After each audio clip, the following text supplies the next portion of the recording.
इस वीडियो में हम सीबीएसई क्लास 10 साइंस के lesson 1 chemical reactions and equations की जो इम्पोर्टेंट रिएक्शंस हैं उनको देखेंगे। सबसे पहले हमने इस वीडियो में आज combination reaction and decomposition reactions को लिया है। तो सबसे पहले हम बात करते हैं कॉम्बिनेशन रिएक्शंस की। आपको कॉम्बिनेशन रिएक्शंस में सिर्फ इतना याद रखना है, जब दो या दो से ज़्यादा रिएक्टेंट्स आपस में मिल करके एक सिंगल प्रोडक्ट का निर्माण करते हैं तो उसको हम कॉम्बिनेशन रिएक्शन कहेंगे। यहाँ पर एग्जांपल के तौर पर हमने जैसे कैल्शियम ऑक्साइड की रिएक्शन कराई है वाटर के साथ में, तो आपको मिलता है कैल्शियम हाइड्रोक्साइड जिसे हम सेलेक्ट लाइम कहते हैं, प्लस हीट निकलती है, बहुत ही ज़्यादा हीट निकलती है। तो ये कॉम्बिनेशन रिएक्शन है, दो रिएक्टेंट और एक प्रोडक्ट। इसी तरह से आगे देखिए और भी एग्जाम्पल हैं इस कॉम्बिनेशन रिएक्शन के। कार्बन की ऑक्सीजन से रिएक्शन है, कार्बन डाइऑक्साइड बन रहा है। हाइड्रोजन और ऑक्सीजन मिलकर के वाटर का निर्माण करती हैं। मैग्नीशियम की ऑक्सीजन से रिएक्शन कराते हैं तो मैग्नीशियम ऑक्साइड बनता है। आप इन रिएक्शंस को अच्छे से प्रैक्टिस कर लेंगे। ये सभी रिएक्शंस हमने एनसीईआरटी से एज इट इज़ ली हैं।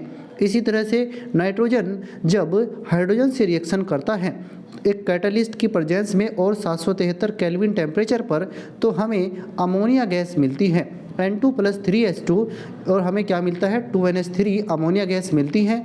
ये अमोनिया गैस के प्रोडक्शन की हेबर प्रोसेस है, ये हेबर प्रोसेस है। आगे देखते हैं हम, अगली हमारी रिएक्शन है मैग्नीशियम ऑक्साइड को जब कार्बन डाइऑक्साइड के साथ में रिएक्ट कराते हैं तो मैग्नीशियम कार्बोनेट बनता है। इसी तरह से मैग्नीशियम की नाइट्रोजन से रिएक्शन होती है तो मैग्नीशियम नाइट्राइड बनता है। मैग्नीशियम ऑक्साइड जब वाटर से रिएक्शन करता है तो मैग्नीशियम हाइड्रोक्साइड का एक्वस सॉल्यूशन ये मैग्नीशियम हाइड्रोक्साइड बनता है। इसी तरह से एल्यूमिनियम जब ऑक्सीजन से रिएक्ट करता है, या हम ये कहें कि जब एल्यूमिनियम को ऑक्सीजन की प्रेजेंस में बर्न करते हैं तो एल्यूमिनियम का ऑक्साइड बनता है। कॉपर को जब ऑक्सीजन की प्रेजेंस में बर्न किया जाता है तो कॉपर ऑक्साइड बनता है, ये ब्लैक कलर का कॉपर ऑक्साइड है। इसी तरह से जब मैग्नीशियम क्लोरीन से रिएक्शन करता है, मैग्नीशियम क्लोरीन से रिएक्शन करता है तो मैग्नीशियम क्लोराइड का सॉलिड साल्ट बनता है। यहाँ पर S लिखेंगे, सॉलिड साल्ट है ये, L नहीं लिखना है। आगे देखते हैं, इसी तरह से जब सोडियम सल्फर के साथ में रिएक्शन करता है तो सोडियम सल्फाइड बनता है। इसी तरह से कैल्शियम ऑक्साइड की जब सिलिकॉन डाइऑक्साइड से रिएक्शन होती है तो कैल्शियम सिलिकेट बनता है। आप यहाँ पर कैल्शियम सिलिकेट लिखेंगे। इसी तरह से जब जिंक डाइल्यूट हाइड्रोक्लोरिक एसिड से रिएक्शन करता है तो जिंक क्लोराइड और हाइड्रोजन गैस लिबरेट होती है। तो ये जिंक क्लोराइड साल्ट है और हाइड्रोजन गैस इससे निकलती है। सिमिलरली जब कैल्शियम कार्बोनेट, वाटर और कार्बन डाइऑक्साइड ये तीनों आपस में रिएक्शन करते हैं तो कैल्शियम बाइकार्बोनेट बनता है। ये यहाँ पर 3 रिएक्टेंट और एक प्रोडक्ट। तो ये सभी एग्जाम्पल्स जो हमने देखे हैं ये कॉम्बिनेशन रिएक्शंस के हैं।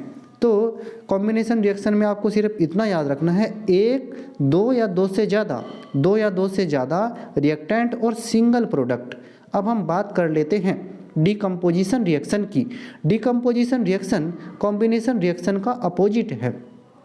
इसमें आपको क्या याद रखना है, यहाँ पर सिंगल रिएक्टेंट होगा और दो या दो से ज़्यादा प्रोडक्ट बनेंगे, जबकि कॉम्बिनेशन रिएक्शन में दो या दो से ज़्यादा रिएक्टेंट थे और सिंगल प्रोडक्ट बन रहा था। ये इसका अपोजिट है। जैसे फेरस सल्फेट को जब हीट किया जाता है तो ये फरिक ऑक्साइड, सल्फर डाइऑक्साइड और सल्फर ट्राइऑक्साइड में डिकम्पोज हो जाता है। इसी तरह से कैल्शियम कार्बोनेट को जब हीट किया जाता है तो कैल्शियम ऑक्साइड जिसे हम क्विक लाइम भी कहते हैं और कार्बन डाइऑक्साइड ये गैस बनती है। कैल्शियम ऑक्साइड और कार्बन डाइऑक्साइड में ये डिकम्पोज हो जाता है। इसी तरह से लेड नाइट्रेट को अगर हीट किया जाए तो ये लेड ऑक्साइड, नाइट्रोजन डाइऑक्साइड और ऑक्सीजन गैस में डिकम्पोज हो जाएगा। इसी तरह से जब सिल्वर क्लोराइड को सनलाइट में रखा जाता है तो ये डिकम्पोज हो जाता है सिल्वर और क्लोरीन गैस में, सिल्वर और क्लोरीन गैस में ये डिकम्पोज हो जाता है। इसी तरह से आगे अगर हम देखें सिल्वर ब्रोमाइड को जब सनलाइट में रखा जाता है तो ये सिल्वर में और ब्रोमीन में, इन दो प्रोडक्ट्स में डिकम्पोज हो जाता है।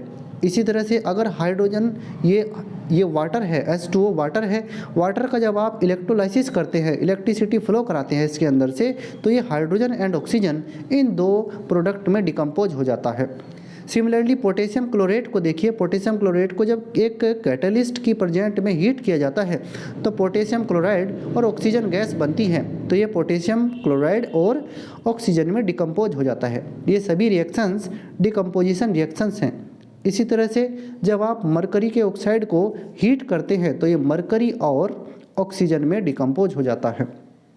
H2O2 ये एक हाइड्रोजन पेरोक्साइड लिक्विड है जिसको सनलाइट की प्रेजेंस में जब डिकम्पोज हो जाता है, ये वाटर में और ऑक्सीजन में, ये इन दो प्रोडक्ट्स में डिकम्पोज हो जाता है। इसी तरह से कॉपर नाइट्रेट को जब आप हीट करते हैं तो ये कॉपर ऑक्साइड, ब्लैक कलर का कॉपर ऑक्साइड, ऑक्सीजन गैस और नाइट्रोजन डाइऑक्साइड, ब्राउन कलर की नाइट्रोजन डाइऑक्साइड, इनमें ये डिकम्पोज हो जाता है।